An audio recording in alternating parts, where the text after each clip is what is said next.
All right, happy Thursday, everybody. We'll go ahead and get started. Just thank you for adjusting to the time changes. I had to change some things around with another district's meetings yesterday. So appreciate everyone can hop on a Thursday. Great to see everyone and looking forward to diving into some football prep here. As we get started, just a couple of reminders. Make sure you got your first, last name listed, your school, your institution that you're working with, what district you're in, and if you're certified, a member, that kind of status thing, that helps us out a bunch. Also, please, please, please have your cameras on. Again, we're trying to make sure that these stay legitimate for CEUs, and it helps us out with having cameras on. The other thing we ask, if you see inappropriate chat messages or things happening in the chat that are not above board, please let us know. Also know that we're not going to tolerate it, and we'll have them removed from the recorder or the session as well. So that'll help us out a bunch. Helps me out trying to moderate everything and piece it all together. So without further ado, we'll jump in. As far as my updates with the Uncommon Sports Group, Clean Out for a Cause, as always, I know we're getting a lot of clean out, a lot of stuff, product already arriving for a lot of you. We make it super simple to clean out. Boxes, bags, labels, whatever you need, we have them. Just let me know how many. If you've got a lot of stuff, we can even do freight. So if you want to put stuff on pallets, we have the ability to do that, and it works pretty good as well.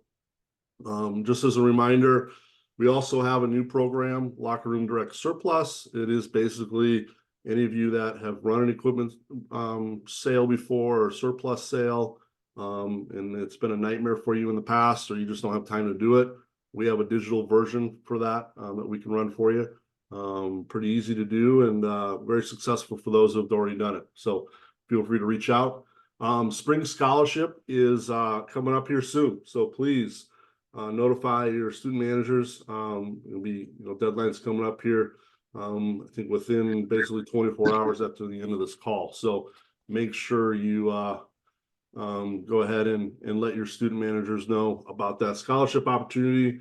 We're going to do some things at AMA. One of the things we're going to try to do is a laundry service event. We're still working on time slots and figuring out when we can do that during that. But if you're interested in doing a service project at convention, feel free to reach out, and we'll let you know when that happens.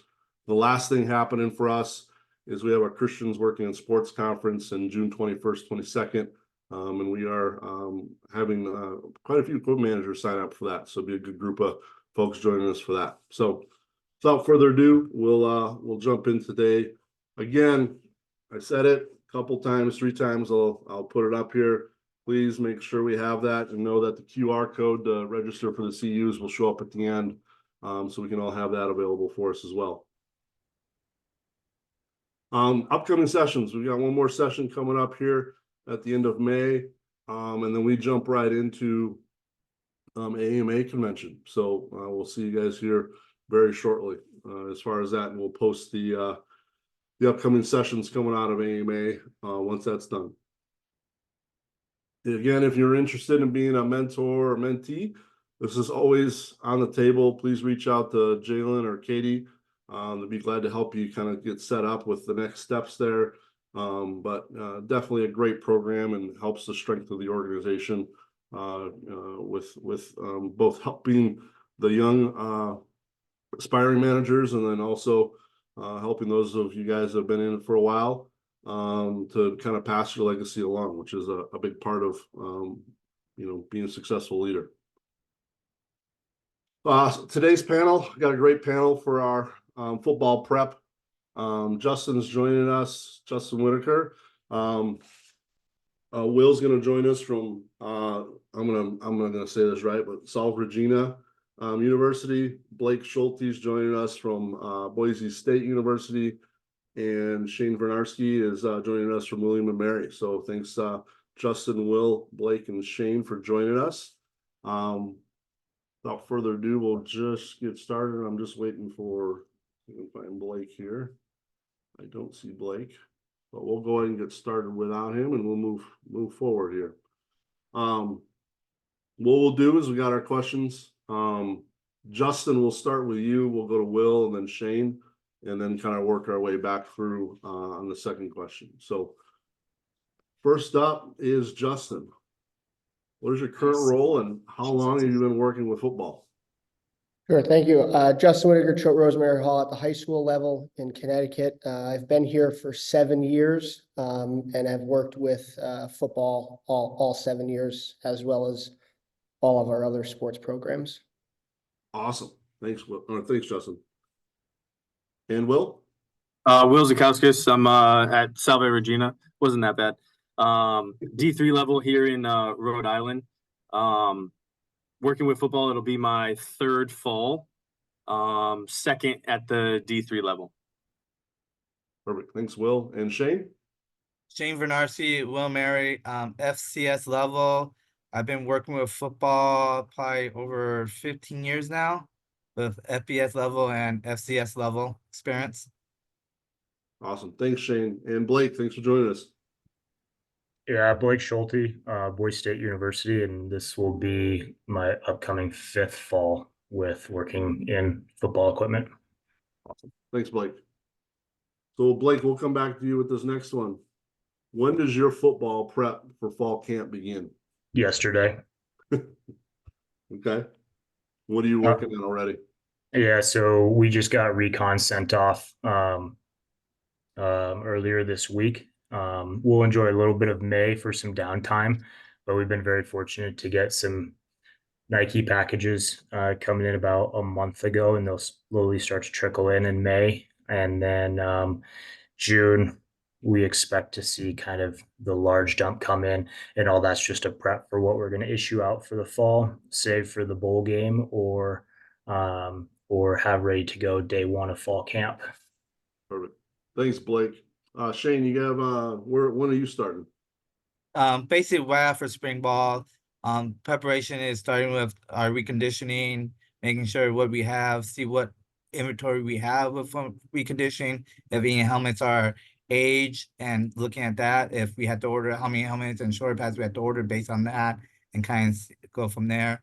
Then this game, we are lucky because we use a third-party vendor for our Under Armour products. So we use BSN Sports, if most of you guys are probably aware of it, and they're able to ship us when we want it, but bill us in the next fiscal year. So we're able to get our stuff in April and May. So it helps us with preparation of that. So basically all our garments here already and going in printing already. So we're full board right now, getting everything prepped for this fall.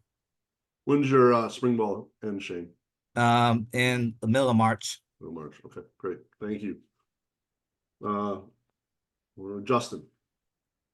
Yeah, so I pretty much started this week working with our coach to because we give out equipment for summer camps for our high school athletes. So knowing when those dates are upcoming, our helmet should be back from the reconditioner within the next month or so, and then we'll start giving out helmet shoulders to our summer athletes that go on to camps, and then we will start up full force in late August for fall camp. Perfect. And Will, I didn't forget you. And Will, when are you prepping for football camp? Yeah, no worries. Our last practice for spring is tomorrow. Similar to other folks, our reconditioning things are going to be sent out next week. And then a little different than the big D1 guys, a lot of our student athletes buy their own stuff. So we're going to have team stores over the summer with things that are highly recommended that they have to buy for the fall. So conversely, from like I said, those big D1 guys, the D3 athletes don't get a lot other than the equipment stuff. It's a little bit more on their own for the buying of the apparel type of things. And we'll do a couple different team stores for parents and families and stuff like that. But as far as the players, that'll all get here before camp in August there. But yeah, I mean, a little bit less intimate than at the D1 level here. Perfect. Thanks, Will. Next question. What are your top 3 and most important tasks to have completed before the start of fall camp? I know some of you had mentioned stuff you're working with, but if you can prioritize your top 3, Justin, we'll start with you and then go to Will. Sure. So I would say for me, booking orders is probably number one. Making sure that we have the correct amount of helmets, making sure that we have the correct amount of shoulder pads for our guys. Also clothing. So we do like a preseason package for our athletes here, and I work with the coach on roster numbers and everything to see what we need for when they come back in the fall. Number two, just knowing what we have in terms of equipment and what the coach may need for their season. We have a lot of adjunct coaches here, so coaches that don't specifically work at the school as a full-time job, so they just come in the afternoons for practice. So communicating with them to see what they need for their positional needs is helpful. And then from the head coach is just kind of having an idea of roster numbers by position. So we have, the correct shoulder pads for each athlete that comes in, and not being put in a situation where we're not able to fit properly for our student athletes. Thank you, Justin. And Will. One of the big ones was surprising, but introducing the loop system. They hadn't done that before I got here, so making sure that every student athlete has the correct number. We write the sport on it, obviously. So getting those prepped, we gave them out for spring ball, so hopefully they retain them. If not, we got to make some new ones. Along with the practice jerseys, a lot of our practice jerseys are 10 plus years old. You can't read the numbers, things like that. So figuring out if we need to order some and what colors they might need to be or position, same thing. A lot of them are those the old style that fit over the shoulder pads way up here. So they go past people's knees and they're not great. So we want to make sure it's usable for film and also it fits the student athlete. And last but not least, making sure that helmets and shoulder pads are fitting correctly. A lot of them bring shoulder pads or helmets from high school and stuff like that. So we want to make sure that if they do that, they're getting recertified. If not, and they're using our stuff, they fit correctly. It's all about safety, all about liability, and we want to make sure they're not just using random things that they had from when they were younger. So Thanks, Will. That's really good info. Shane. Probably three more things are my orders, basically booking orders, where they're at. Like this last couple of years with supply chain issues, kind of managing that, seeing where everything is, and look as working with the third party vendors, kind of making sure they are keeping track as well, as we don't get as notifications as we do if we go direct. Roster management this year has been with transfer portal and all that challenges. It's been like, our numbers been changing changing all the time, making sure we have the right numbers and we're not duplicating numbers eligibility wise and all, making that, and that's kind of trickle down to like the third one is basically how many short pads you have, the white sizes, white styles, basically with all your roster changing a lot more than in the past. So making sure you have plenty of extra inventory of that, as far as like basically like Will said, with the safety as the most our priority, and making sure the white people know what if we need to order more, and what the reason why. Because my biggest issue is the challenges with our administration. Understand why we need the extra inventory and why you ordering a little bit more, and just because we just don't know our rosters exactly yet, and we can't predict what the sizes were like in the past. And the last thing I would do is I oversee all my other sports, is making sure they're good before August. Making sure like my volleyball team, my soccer teams are good. So like the first week of August, I don't have to worry about them, that my assistants are able to manage them and take care of them as well. So doing a check-in with your head coaches on our team so they don't feel left out. That's great, Shane. And Blake, we'll wrap this one up with you. Yeah, our top priorities probably make sure correct shoulder pads are in all the guys' lockers.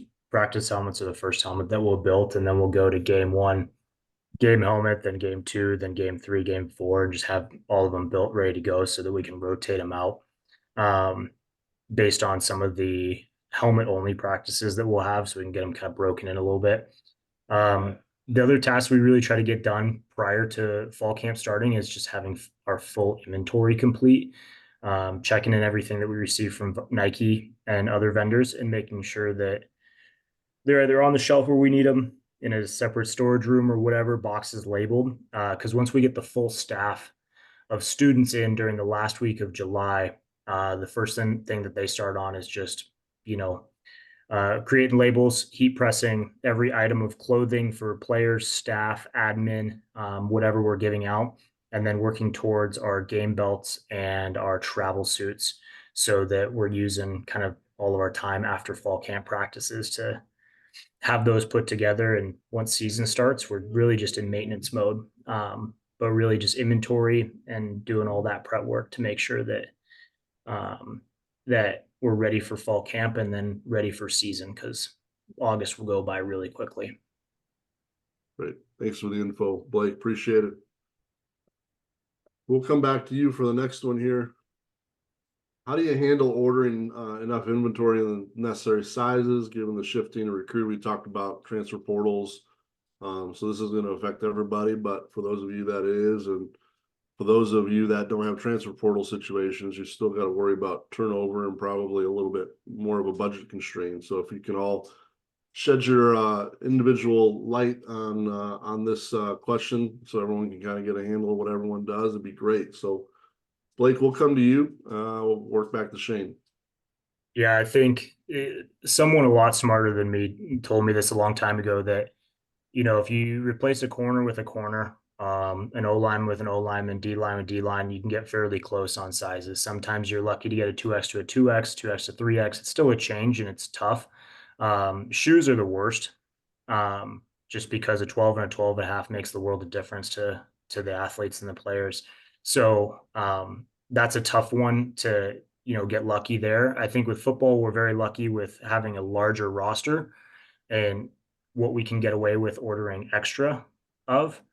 And so we, you know, whether we're using Track or Helmet Tracker for an equipment tracking software, just running reports off of those is the biggest key to Dale or myself constantly looking at that. Okay, if a guy is no longer on the roster, move him immediately, look at where that moves us, and then constantly comparing that to what our futures order was. So right now, I think we're 1 or 2 moves away from having our roster fully set, minus 1 or 2 transfer window guys or grad transfers coming up this summer.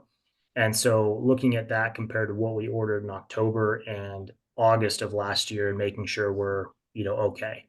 And we're fortunate enough that we order enough with our full football family, from admin staff, travel party, players, coaches, staff, to where the players are going to be the last ones they get cut from a size if we don't have something. It'll be someone, no offense to anybody in a ticket office, but it'll be someone in a ticket office that doesn't get the correct size if we do get really tight on something. But, you know, like Shane said earlier, letting administration know, like, hey, this is who we're responsible for. This is extremely dynamic from day to day.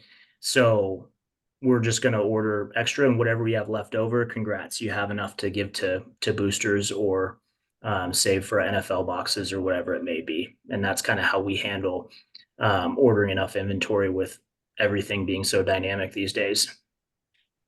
Awesome. Thanks, Blake. Shane?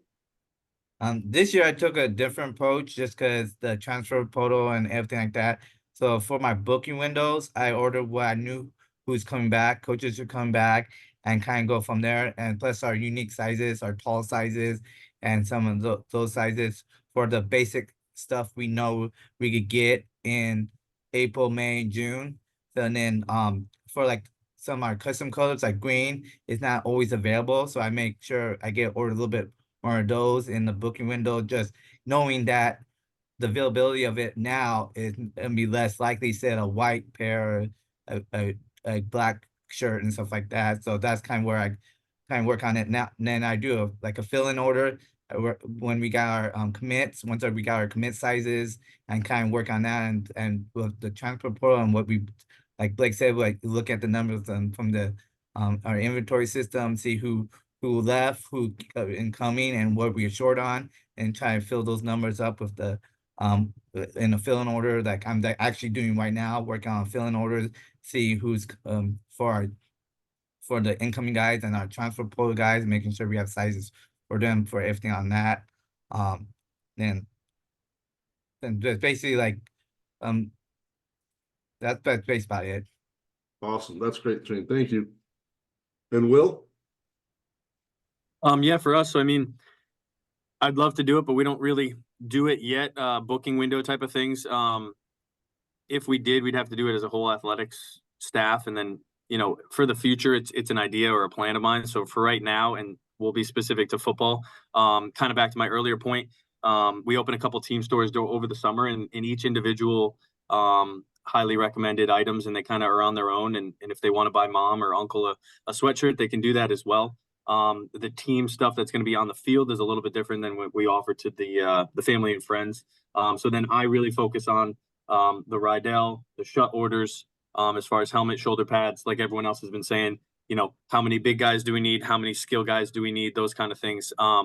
Custom balls, fill in jerseys. Those are the big things that we'll do in May and June here. Because those things, as everyone knows, take a little bit longer. As far as the transfer portal, I met most of them this spring. Not too many not too many summer transfers for us. So luckily I was able to size most of our transfers in the spring ball, which was great. And then same thing, just kind of teach them the process going forward. Will, real quick, I think there's a lot of intel, because there's a lot of people that would appreciate conversation around your team store idea. What windows are you placing those team stores in? Are you having just basically padding products in one and practice gear in another, or how are you doing that? Where is it being delivered? What's the discount they get? Who are you using to do that too? Because we're always looking for good vendors out there. Yeah, so we have a contract with VSN right now. I know other vendors do the specific idea. So we kind of break it into two different things. We have a player store, which is like those highly recommended things where you can't require it, especially at a D3 level with financial stipulations. So that's why we always say highly required or highly suggested. That'll be like a practice short, a t-shirt, whatever the coach might want. And a lot of times it's things that they can work out in as well. And then we do a different one, supporter store. It's more of like a soccer term, but we usually do that's your family and friends. Anybody want to get those? We do them open for usually about 2 weeks. And especially because of the summer, most of them aren't here. We'll ship it to their house. So they can order it with whatever money they have, whether it's their own or their family money, and then it gets sent right to their house. I don't usually see most of even the team stores. They don't usually come here. I don't have the space or the time to have your aunt and uncle come to my equipment room. It doesn't really make sense. Anything team wise, maybe a parka or something that is not going to be kept by the individual will come to us and come to me. And then that way we give it out for the season. If it's something that the team just kind of uses, or obviously the jerseys and things like that come to us as well. Great. Thanks, Will. Appreciate that. And Justin? Yeah, so with us at the high school level, obviously, we don't book out inventory like the college level does, but with our coach, he does a really good job at kind of organizing his roster at the end of the previous school year. So right about now, he's kind of putting all of that information together with sizing and all of that. And then at the end of May, we usually put in our practice gear and travel gear order based off of those sizes. And we order extra of each size. So for any athlete that might come around the fall and say they want to join the football team, which we allow, we have extras for them to do that. We have a JV team as well, but they all practice together and then just branch off for their games throughout the week. So the whole program uses the same thing, so we don't have to worry about different styles or anything for our different levels here. And similar, previously we do the team stores and stuff as well. So the gear that we book for the fall, that is all done through myself and the coach, and then any team store stuff, which the athletes can buy, but also families, we usually do and close that about middle of June and do the ship to home option as well. So then when they come back for fall preseason, they have their stuff ready to go when they come onto campus. Thanks, Justin. There's a good question in the chat that I'll really kind of pin to Will and Justin here. As far as the team stores are concerned, how is the billing managed? Is it just they pay direct via credit card, or they send an invoice, that type of stuff? Also, with the Friends and Family store, are you guys using that as a fundraiser in a lot of different ways? Is there a margin there where you're able to get some kickback on that? I know some of the team stores do that as well. Yeah, we try and do it, but I kind of just answered it. I was typing at the same time. So the individuals pay for it when they order it. Like I said, if a lot of times we use them as a fundraising store. If an uncle wants to buy something for themselves or for the player, a lot of times is what happens. Or if, the athlete has money, they pay for it. Team store, we make it as completely cheap as possible. Obviously, there's, the embroidery costs and things like that. We don't add any fundraising because, like I said, a lot of times the individual is paying for it for themselves. They're working a second or third job just to be able to afford some of these things. Or on the flip side, the supporter stores almost always, I can either add a percent or I can add an amount and just say like, hey, add $5 to every single thing. And those you'll see are way more expensive. And it's not always for fundraising, but like, why not make a couple extra $100 when it matters on those? So kind of two different answers, but they look the same. The supporters don't know that we're doing that, but it's still custom apparel, so they're grateful. Thanks, Will. Justin, do you have any additional notes? Yeah, so for our practice t-shirt and short and our travel gear, the student athletes buy them. So once I get the official roster, I submit a billing sheet to our finance office here, and they get billed for that. Similar, the team stores are all billed separately. Unique thing that we have here at the high school level, we have a fund that the school provides. So if there are anybody that needs financial assistance, they can tap into those resources. So none of our student athletes, if they don't have the financial means personally, they wouldn't be excluded from it. So the school will help cover funds. So everybody has the gear, and we can use that both for the practice stuff as well as team store kind of spirit wear stuff as well. Thanks, Justin. Great I question. can add something to that too. Yeah. So we do team shops too and stuff like that. We do it for more fundraising. So basically we got our discount. Then I usually use retail pricing. So basically it's what they will pay at a store, the unarmed retail pricing. Also I done it for our staff, for the whole athletic department, but we did it at our discounted rate. So like Will said, we don't make no money off it, but we just made it available to our staff, and we open it up to some partners at Cost Campus. So some of our staff and Cost Campus partners wanted some gear, and so they're able to do it, and it's at our cost. So we don't make no money, but we don't lose any money as well. So we've done that as well. But it was great for our department. Likes that when they're able to get some more stuff, as they don't get as much as they wish they do. That's a great idea, Shane, to offer that up for your athletic department. That's great. That's good stuff. One follow-up question I think we had come through for Will. When do you open up your team stores? Same thing with two questions. Two answers with that. Yeah. The player store will make sure it's we'll kind of work backwards, and I do it honestly with any sport. Hey coach, when do you want this stuff? They give me a date. They say August 1st. I go, all right. BSN usually says it's about a month. Let's add a couple weeks in case. The big thing with these team stores, I worked with Under Armour at William & Mary, and Shane taught me this was work backwards, but then add a couple weeks because they might not have it, and then don't pick pieces no matter how much you want it if they're not in stock. If it's on a team store and it has a future date, it's just bad karma to like hope that it comes in on time.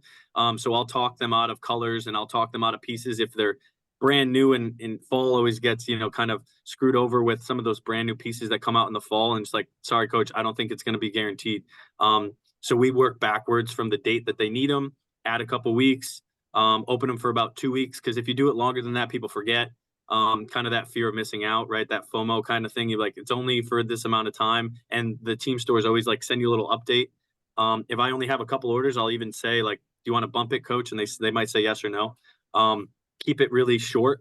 And then, like I said, hopefully they all get it in time. And worst case scenario, you could always open it up again, but you kind of put the onus back on them that this is the amount of time you have. Then supporter store, I mean, we can do it whenever. Same thing, you might want that to be working backwards from your first game. If moms and dads and uncles want to wear the stuff for the games, obviously work back that way. Player stores sooner just because camp is, a month sooner. That's great advice. Thanks, guys. All right, moving to the next question. We'll start with Justin and work our way through here.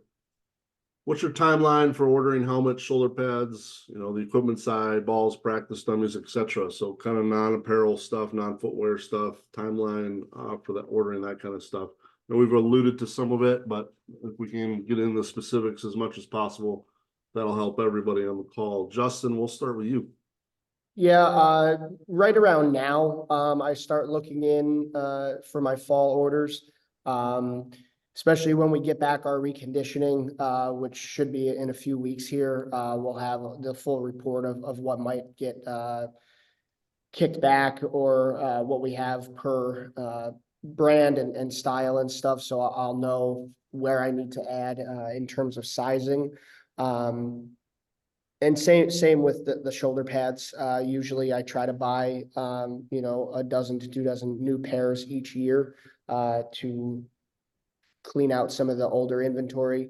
The nice thing, we use a third-party vendor as well for our gear, and with the balls and practice dummies and stuff like that, they have a warehouse that's actually in Connecticut that they hold some of this stuff. So it's a little bit easier to just give them a call, and I can usually get it within a day or two if they have it in stock at the warehouse.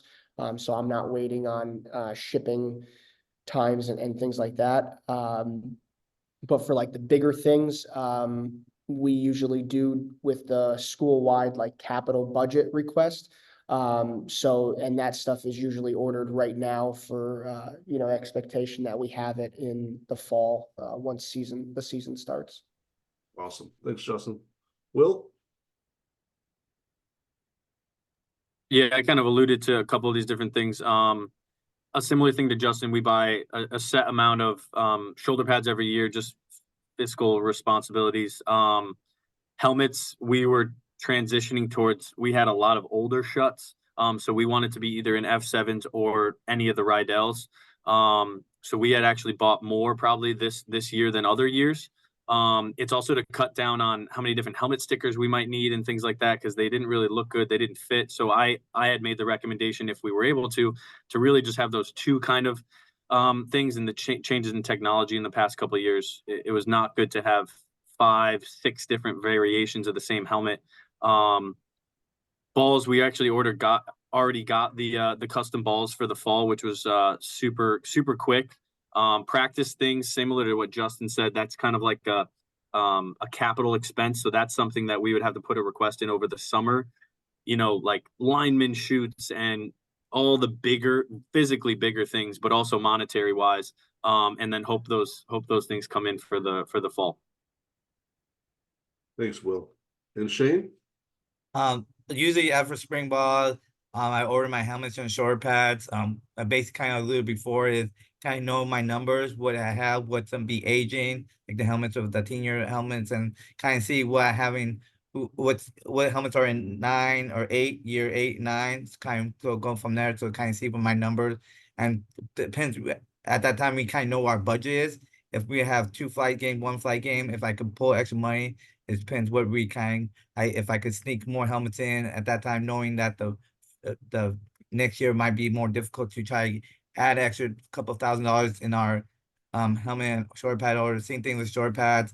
Kind of knowing what's our roster is, what we have in skill pads, mid guys, and like our lineman pads, and making sure we have enough of those in that part. Balls we order, but now I sometimes do 2 orders of footballs based of I do 1 order, a bigger order now, and like I do like the minimum's 48 with the custom balls, I might hold off in maybe September, October, or September mostly based off what we have and what kind of weather if we have lost a lot of balls to a weather game and kind of making sure we have footballs for the spring. And so on that part, and so like practice equipment, dummies, and Algels, I have like a rotation. I order like 2 pop-ups every year. So and the pop-ups last me about 4 years. So I'm probably lose 1 or 2 pop-ups a year. So I kind of keep a rotation. So it's a steady flow of pop-ups. Same with the Algels. I probably lose 1 or 2 Algels a year. Just they're like 5, 6, 7 years old. So we were able to replace them, but and not had to replace a whole set of pop-ups at one time because all of them are falling apart and our D-line coach gets mad. So we continue having 1 or 2 pop-ups, new ones every year, and it looks good on the budget. It's good. It's on the budget. It's there, and it's a normal thing. So I don't get questioned from the business office kind of, why are you ordering all this field equipment this year? You didn't order nothing last year, but it's consistently ordering about $10,000 worth of field equipment, and so they kind of see it. They're prepared for it, and going on that part and that part. And also, I usually have a sit down with our equipment liaison coach and our head coach right after spring ball, kind of see what he wants, what he needs, what kind of new coaches, what they kind of need and stuff like that, and kind of where we at with the budget, kind of what we want. If we want to get something, a high expense field equipment, stuff like that, we kind of do. If he has to fundraise it, or if we have it, we can make it work and stuff like that. So kind of work with the head coach on kind of what he wants. Hey Shane, real quick, how are you tracking how old stuff is? Do you keep an Excel of it all, or do you just kind of eyeball it when you walk in the shed, or how are you making Uh, sure things are replaced? So like I just kind of eyeball it. We do number it. I usually, I used to Sharpie it, but they come off and things like that. But more eyeball, just knowing, like not necessarily if this pop up's 5 years old, I'm getting rid of it. It might be so good, but the 3-year-old pop up might be like the bonds coming out. So kind of knowing, usually knowing on top 1 pop up a year. It's just like this rotation as wear and tear and kind of going like that. So that's kind of where we kind of go through the inventory of all our field equipment after spring ball, kind of know exactly what we need, what needs to be placed, and kind of go from there. Awesome. Thanks, Shane. Blake? In January, when our mid-year guys come in, we'll scan them based on like what type of helmet they want to wear, and or if they want to wear like a regular Speed Flex or a 2.0, whatever's needed. I like to scan them just to be certain on what their size is. But the mid-year guys will order helmets in January. Shoulder pads kind of just depends on where we're at, like if they're too old or if we need to replace any or whatever's going on. Footballs, um, someone or Shane hit the head on nail. Like if like if you had a really bad fall and you lost a bunch of balls or they just got wet, bad, whatever type of deal, it just depends. If we need to order them before spring ball, we'll get some in. But for the most part, halfway through spring ball, Bones will reach out to us and be like, "Hey, what do you want to do?" And we'll be like, "Yeah, same thing. Let's order another 150 or whatever we think that we need, just depending on how many we went through, and then get those in prior to fall camp so that students can start breaking them in, and then." Probably practice dummies. Honestly, over the past 2 years, when we've ordered anything new, it actually happens like right during a spring ball practice because a coach will be like, "Hey, I want this," or "Hey, I like this," or "Hey, I saw this. Like, can we get this?" And we go, "Okay." Dale or I get on the phone with somebody and be like, "Hey, you got it? Can you build this? Whatever need to be," and then get it in June or July prior to fall camp and get it built. But yeah, that's kind of our timeline for all of those. The only one would really be just a fill in is some of the soft goods that we already took care of, cleats that guys want to change or keep blowing out a certain type, or trainers want them to change something. We'll just fill those in during spring camp and have us ready for fall camp when we do the next go around. Awesome. Thanks, Blake. We talked about kind of this, Blake, already a little bit, but what's your process fitting new student athletes, checking fitting returning athletes? You talk about scan, what are you doing for shoulder pads, shoes, anything new and fancy, or are you going old school? Pretty old school. Make sure that two most important times right before fall camp and right before spring ball starts, have their helmets in their lockers. I've been taught by great mentors before, marking chin straps, just making sure they're set where they've had it in the past. And that's not perfect because, hair grows, face gets fatter, beard grows, whatever it may be, may need to alter it, but at least we're in the ballpark and not covering their nose, and we're at least covering their chin. Um, and having it there. And part of the, ownership is on them to make sure they come in, but we just keep a kind of a clipboard hung up by our window, that just has the players, the full roster on there, what their helmet build in is. And so when they come in and get either chin strap adjusted, whole helmet change, a little bit of air if they need some comfort fit, and we'll just cross them off.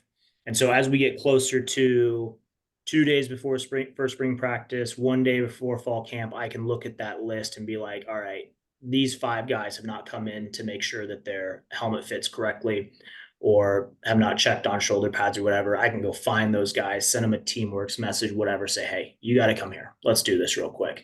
And most of the time, the guy's like, oh, I put it on, it fits perfectly, but still makes me feel better that I got to check on it and say, hey, yeah, okay, that's correct. Because to them, fits perfectly might be, oh, it goes on my head without hurting, which is not always the best fit for guys.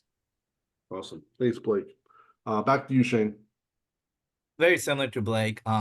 So like for new guys coming in summer, I'm lucky that most of them I'm be here in July. So kind of get them fitted before we have camp, so we don't have a big old long line of guys being fit. Also, when we do the recruiting process, I take notes when we do the photo shoot, what size helmet they wear and what style of helmet. So I kind of have that knowing in the back of my head what when they come in, I kind of have an idea what size they're wearing before we even get the process, part of my ordering process of the helmets on that part. So, but in July when they come in, I go, all the new guys, they have to sign up to get their helmets and shoulder pads fitted and get them all squared away, get all the information, put it in our sports ACS inventory system, knowing that like the jaw pads on the sizes they need. If they want when the guys getting when the Axiom helmets or the Speedflex True, we get them fitted most likely in the springtime when we do our reconditioning on those parts, but we only have like probably 10% of our team that has that. And in the returning guys, and during July when our reconditioning come back, same thing. We kind of like Blake said, they had to come in, get checked off by me, making sure that everything's fit, make sure if they have new hairdo, new style, making sure like all that stuff is squared away. If we have to make this adjustment, we can make an adjustment in July before camps comes around. So first day of camp, we don't have to worry about it. But also during the first 2 days of camp, I'm making sure checking everyone, asking them during stretch, checking if their helmet's good, and making sure they all like if after wearing for like 5 minutes, 10 minutes, they kind of have a good feel on that too. Then during spring ball, kind of similar, Blake said they have to come in, check it before spring ball. Like my first team meeting, I say, hey, make sure you get your helmet checked by me before you go out and field. If you don't, I'm calling you out on the first day of spring ball. So they kind of know that and they don't want to get called out for it. So that's kind of how we do about our process. Awesome. Thanks, Shane. And Will. A little different than some of the bigger guys. Lucky to even have a locker room. And I think the biggest piece to us is we Frankenstein the pieces that we have together. So one of the biggest things was, as I came in last August, was I talked about it, getting less helmets, because I didn't have pieces to fix some of these helmets that we had used for, however many years. So by me consolidating the types of helmets, then I can make sure I have all the pieces and the jaw pads and the ear pads and all the different things to make sure that I can even support them and have enough of the pieces when and if they go wrong. I think the biggest challenge for me is checking the fit on returning athletes. Like we all mentioned, facial hair is one thing, working out during the summer is one thing, but making sure they're not using things from high school or previous. I had a kid trying to use middle school shoulder pads. So, it's a safety thing, like we said, but talking them out of using things that are not appropriate is one of the big challenge. And then just following up on it. You know, I go to practice at least once a month, at least once a week, making sure that they're not just randomly buying shoulder pads on their own and things like that. So I didn't think that was going to be a challenge I'd have to combat, but at this level, I mean, it's something we have to do every day. Thanks, Can we Will. go back to this once a week practice thing real quick, please? Yeah, absolutely. Yeah, what's that life like and where do I sign up? Very, very, very different. When I told them here that I helped supervise practice and practice plans, and I was there for 4 hours a day versus I check in briefly. I mean, I'm also the only guy that does 20 sports, so it's a little different. I don't have just the luxury of one sport. I get what you're saying, Blake. Sometimes I miss it, you know, going to practice every single day, but I just can't do it when I have all the other sports that I have to supervise as well. It's a very different life, though. Thanks, Will. And Justin. Yeah, so as I said before, we have some of our athletes around 30 to, we have about usually 65 guys playing football here. So they'll take out helmets and shoulder pads for the summer, for their summer camp. So within the next couple of weeks, they'll come in and meet with myself or my assistant, John, and get fitted properly for their helmets and shoulder pads. You know, we have the same things where we want the smallest size pads, and, you know, they're put pads on and you know, their shoulder is halfway covered and they're like, all right, we're good. You know, it's small enough I can move. And, you know, and then we kind of hit them with all right, well, if you go out there and get hurt, who are they coming to? Who approved that these were a proper fit? So we have those tough conversations. And then in the fall, before all of our other student athletes come back for the other sports, we have a set time that only football comes back, so we can control that equipment fitting process and issuing process. And again, they'll come in, they'll meet with myself or John to get properly fitted. If they bring in their own helmet, which they're allowed to use, we usually try to see them in it just to make sure that all the chin strap is properly fit. You know, it's sitting correctly on their head, and it's not, you know, moving around like, you know, like a wide open helmet. So, you know, we'll make sure we do that. And throughout the season, they have to walk past our window to go to the locker room. So if they're walking by and we see something wrong with the helmet, we'll call them out and, you know, have them fixed. And similar to what Will said, is we try to keep the like only Rydell speeds or speed flexes in our inventory that we issue from the equipment room, so we can have the proper you know, screws and all the pieces of equipment there. If they have their own helmet, you know, sometimes we can help them fix it, but you know, we're not gonna hold all of that those pieces for all the different brands and styles and types. So it's, you know, we put a lot of pressure on them, but, you know, they also have to take ownership to be you know, safe and properly fitted.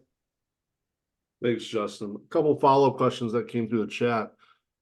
First one is just kind of around face masks. Are you guys sending them out to get re-dipped when you do your helmets? Or are you doing that a different time frame? Or if anybody just willing to volunteer, kind of their advice on that?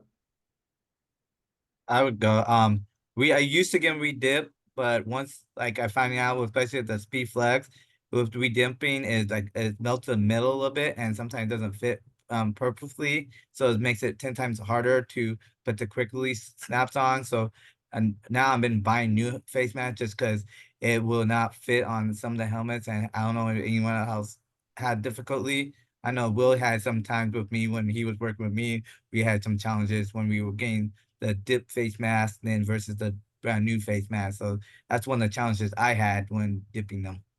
Awesome. Thanks, Shane. Anybody else? Ours is just dipped in our normal reconditioning process.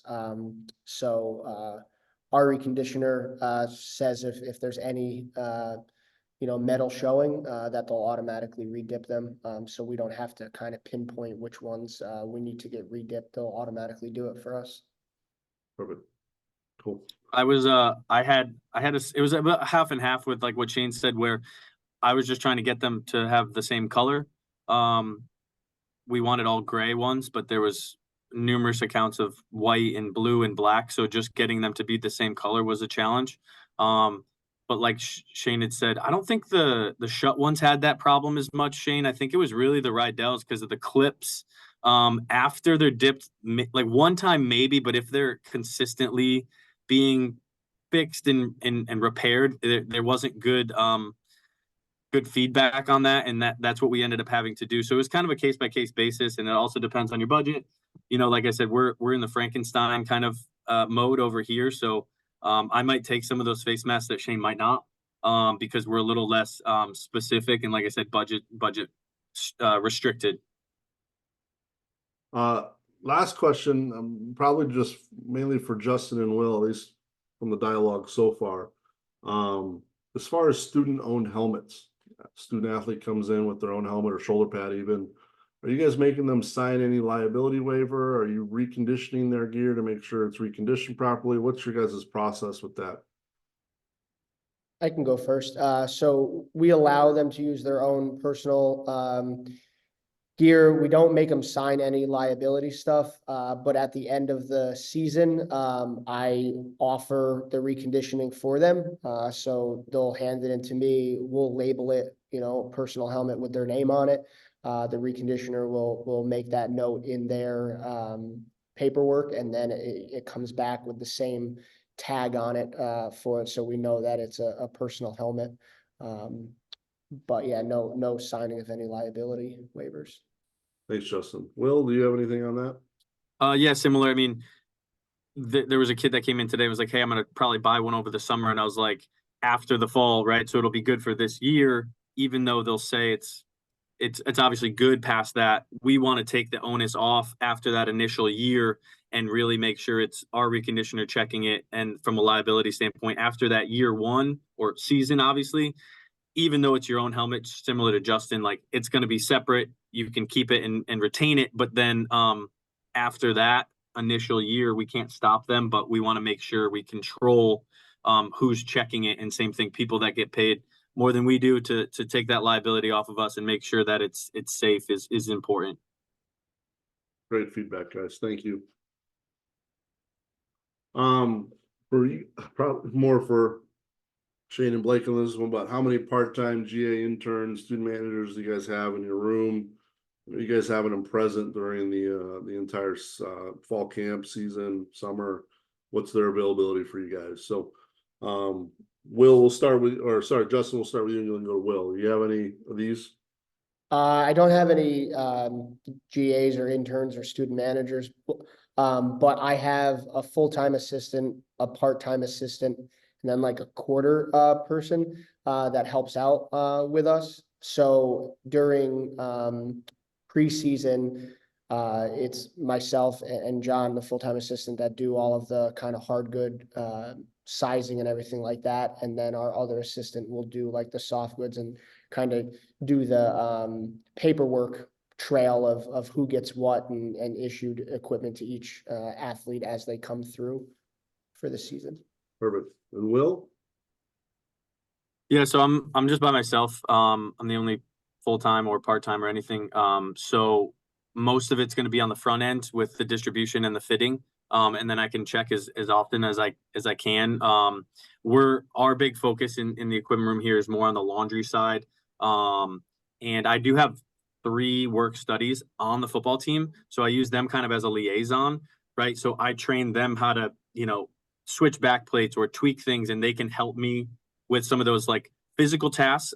If not, those are the students that are putting the laundry loops away because it's their locker room, right? And it's their teammates, or if they know someone's out or sick, they're on the team, so it's nice. Other than that, most of it's on me. But like I said, the student athletes that are on the team can help kind of tell us if there's issues or problems, and then we can kind of figure it out like that. Perfect. Shane? I have one for football. I have one part-time assistant that helped me on it, and then I have about 10 student workers that work with me. They don't work all practices. I usually have like 5 to 6 students work for me for each practice. For preseason. I only allowed to bring 6 to camp if they need room on board. If I luckily last year I had like 2 students that were living on their own, so they kind of I was able to bring an extra one in because we didn't have to house them. So make for that fall camps, but yeah, I have. Awesome. And Blake? Fall of 24, we'll have 5 GA employees and we'll have 16 undergrad students reporting for us. Does that switch in the spring or does that stay pretty solid year round? Our GA program is growing a lot faster than I expected. We always stay somewhere between 15 and 18 for undergrads. And we're going to try to stay above 3 grad assistants going forward. Perfect. Thanks, guys. Last question here. Do you need to do post embellishment on your apparel? If so, what's your process for tracking that? I know that's not just a football thing, but it does hit the football community as far as timing is concerned pretty hard. But what's your guys' embellishment tracking there? So Blake, I imagine you do a lot of stuff direct with that, but anything goes outsourced, how are you tracking it? We're lucky that we got 2 really good partners. So like Matthew Sterling over on the Olympics side has put together some capital to be able to help us if we need to do last names, numbers, anything like that, post embellishment on any finished product or unfinished product. And then a group called Bucks Bags located here in Boise that'll take care of some stuff. Matt's done a great job with our entire athletic department, pushing us in the direction of we just don't need to. If we have the fortunate ability to get product finished to us from Nike, then why waste money to go forward? And we're lucky that over here in football, we don't have the mentality that it has to say football under the Bronco head or under the Boise State word mark. So we try not to do that or have anything for it. When it comes to tracking, call Steve, I guess, or call Matt and be like, hey, you done with your Cricut? You done printing me out some stuff, or can I come grab it? And that's about it for tracking. So nothing too rocket science over here. Shane? So, like for our bunch, we have to outsource it.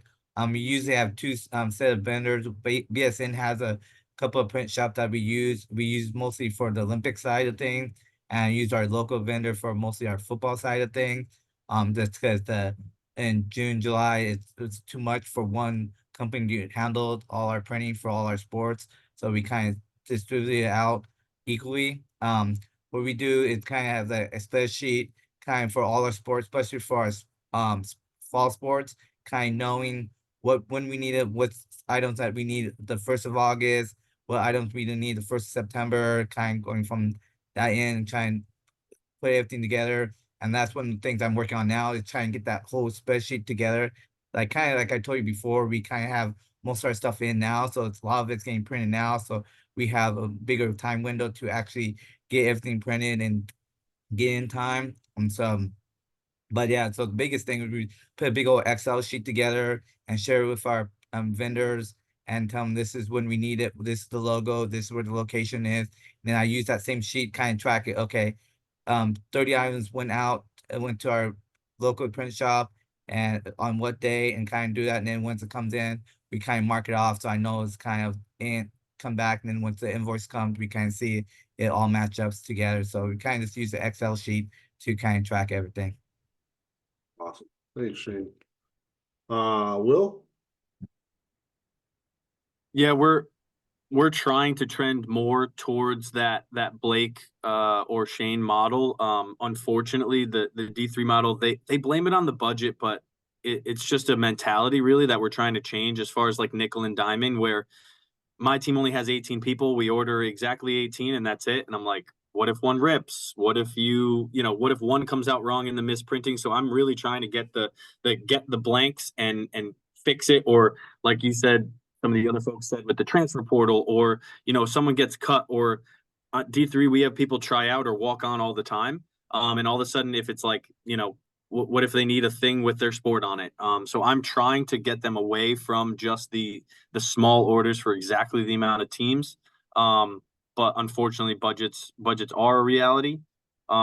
Even with their budgets, I still try and talk them into get at least one of every size just in case it doesn't fit or something like that. But we're trying to trend more towards that post embellishment. We have some local folks that we can use in a pinch as well. But like Shane mentioned, just like anybody, that summertime is really tough. So we want to cut down on it as much as we can. Unfortunately, other than uniforms, we don't get anything direct from Under Armour. So technically, even our apparel is post embellished, even though it's the BSN people sending it out wherever they send it. We've had some problems with quality because if they barely know who they're sending it to, and then I don't know who it's coming from, sometimes it's in California, sometimes it's in New Jersey. So it's hard to tell. And then I can say, hey, this one came out really bad. Can we not use them again? So we try to limit that as much as possible, but it's out of our hands sometimes. Awesome. Thanks, Will. And we'll finish up with you, Justin. Yeah, so on this, once I order it with my vendor and supply all the embellishment logos and stuff like that, it's out of my hands until it comes back completed. So the vendor takes it from order to the print shops, and then once it's done, delivers it to me, and I have a pretty good relationship with him. So we're talking pretty much daily, getting updates on certain orders, and I've gotten a good relationship with the print shops that we use around the area. So, I can call them to, ask them if something can be fast tracked or not, based on when we need it. But for the most part, we pretty much have a good handle on, when we're going to get it. And, the key is just to do it in enough time that, you're not waiting the next day to get it and try to have things sitting here for when it's really needed. Thanks, Justin. I know we're out of time. We're overtime. Appreciate you guys hanging on there with me. Is Melly available? I made a slide for her this time, and probably she's not here today. I was really excited about this slide. Melly, you here? No? Okay. So you guys are off the hook. You guys are all set. Here's your QR code.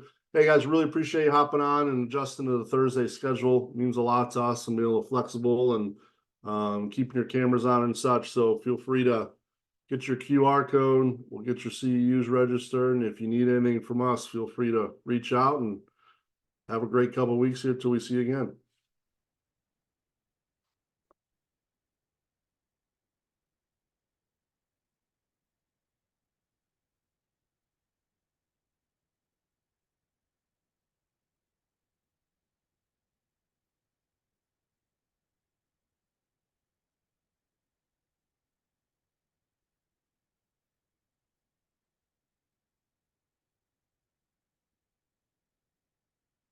Actually loaded the bases in second inning and failed to score.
Everyone got the QR code?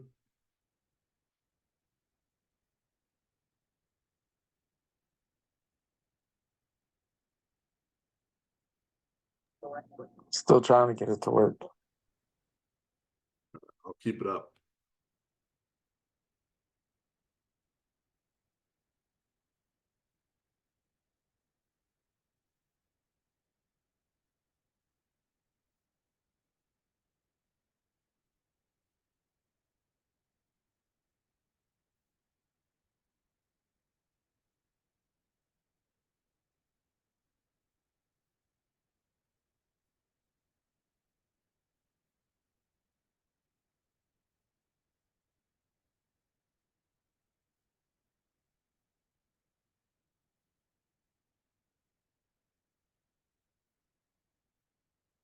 All right, everyone good? Let's shut it off.